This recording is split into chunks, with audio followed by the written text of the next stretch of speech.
Hi, everybody. So, for this lesson, we are going to be doing a passive voice review. And before we really get into this review, it's super important that we have a good understanding as to what subjects are and what verbs are. So, if you haven't already done our subject verb agreement lesson, I highly recommend you watch that first to really make sure we have a good foundation to start with and can kind of apply that knowledge to passive voice. Okay. So, active voice is something that we as writers want to strive for because it makes your writing stronger, more direct, and more active. Okay. So in active voice, the subject is something or it does the action of the verb in the sentence. Whereas passive voice, which is not something we want, the subject is acted upon by some other performer of the verb. Okay. So passive voice, if that was a little bit confusing, hopefully this example starts to clarify it for you. Passive voice, an example using passive voice would be the newspaper is read by Tim. Instead of Tim reading the newspaper, right, we're using the object, the newspaper, being it's read then by Tim, who's our subject. Okay, so it makes sense.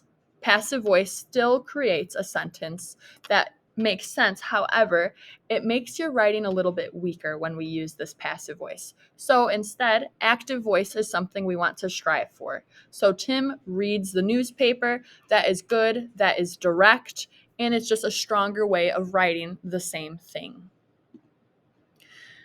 So right here, we have some passive voice in these sentences, and I would like for us to try and write them in a active voice, okay? So the creation of Adam was painted in the Sistine Chapel by Michelangelo. Michelangelo, right here, he is our subject, okay? He is the artist, right? And so we kind of want to make sure he is the one that is being identified and talked about in terms of doing the verb, okay? So Michelangelo painted, right? Here we have our subject, and this is the verb in which he is doing, okay? So that makes the sentence more strong, okay? Religious themes were the focus of many artists of the Renaissance, is our second sentence, okay? Religious themes, right? This is using passive voice because it would be better if we took Renaissance artists, which is our subject, then applied the verb to explain what they were doing directly after. So Renaissance artists focused on religious themes. What is the verb? Oh, they were focusing. And who was doing it? The Renaissance artists. Okay. So by having this other way of writing and using this active voice, it allows for, once again, stronger, more direct, and clear ways of communicating a message. I would like for you to try revising the sentences below for passive voice. So make them active, and there should be a period right here or an exclamation point. But the first one we have is the money for the party was collected by John.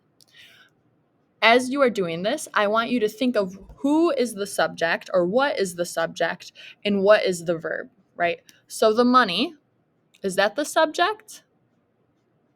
No, that's the object, right? For the party, is that the subject? No, not quite. But if we look at the very end of the sentence, we have John. Okay. John was doing the collecting, right? It's not the party that was collecting, and it's not the money that was collecting, but instead it's John that was collecting. So if we have our subject, we need to make sure that we need to write it in a format where the subject is clearly demonstrating the verb. All right. So John collected the money for the party. This is more clear, it's more direct, and it makes the sentence stronger. The second sentence we have is the cleaning up for the party was done by me, and the help was not given by any of my friends. How can we make this stronger? Right? So, a way we can make it with active voice and make it stronger, we could say, I cleaned up and my friends did not help. Right? That kind of removes this passive voice. It makes it very clear who the subject is, and it makes it very clear as to what the verb is. Here we have some more practice. The old fossil was shown to the students by the professor. So once again, we want to identify what the subject is and what the verb is, so that way we can make sure that our subject is being active and is the one doing the verb, okay? So we have the professor, who is the subject, because he is showing, right? The professor showed the old bone to the students. The professor is the subject. We want to make sure that it's clear that he's the one doing the action. He showed, past tense, okay? The professor showed the old bone to the students. The second sentence, we have concepts that are complex are difficult to grasp by some students, even when the professor is clear and engaging. As our sentences get a little bit longer, it might get a little bit tricky for us to make sure we're using active voice. However, we still want to make sure that we know what the subject is and what the action is, okay? So the subject is the professor, right?